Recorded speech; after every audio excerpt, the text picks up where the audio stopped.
How much are you leaving on the table mowing grass? You think you're doing better than you really are. Trust me on that one, and I'm going to explain it. My name's Wayne Votes, Profits Unlimited.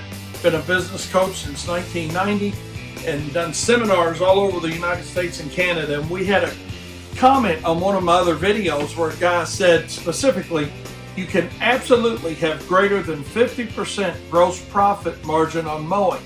Our payroll is 26% unloaded. On this, density and volume make it do as good, if not better, than fertilization and weed control using granular.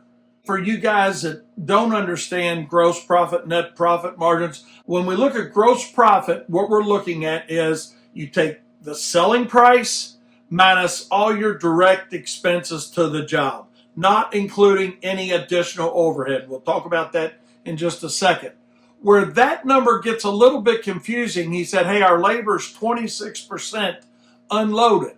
And unloaded, I assume what he means by that, that's without the mandatory expenses of Social Security, work comp, taxes, all your mandatory taxes on labor. In other words, hey, you're paying a person $22 an hour, but their actual cost may be $32.60 an hour by the time you put in all your mandatory expenses as an employer. So it's a little unfair to say our unloaded labor is 26%. If you look at an industry standard, and I hate industry standards, but since we went this way on the comment, I'm going to go this way on my response. You can add anywhere between 10 and 30% to the actual labor cost as an industry standard above and beyond the actual hourly amount that you're paying the employee. That's number one. So keep that in mind, 10 to 30%.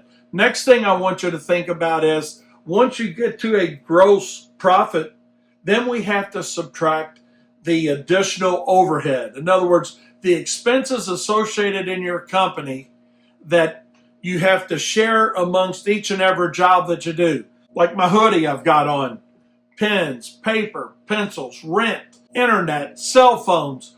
Everybody's additional overhead is going to be different. But when you look at it from an industry standpoint, that could be anywhere between 15 to 35%. So now let's just do something. Let's just take his 50% margin, add the minimum of 10% of loaded cost, meaning mandatory expenses, to the cost per hour that you're paying somebody. Now that gross margin is down to 40%. Now we subtract additional overhead, which is anywhere between 15 and 35% as an industry standard for mowing contractors.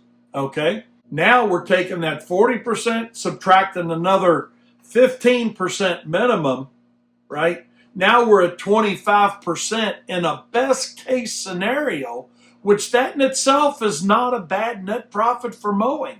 But the reality of it says we're probably not at that minimum of 10% loaded labor and 15% on additional overhead.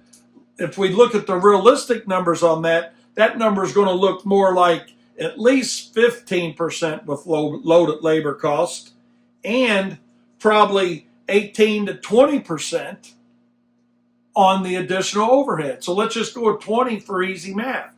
We're at 15 and 20 is 35%. So now we're getting that down to a net profit of 15% instead of 25%.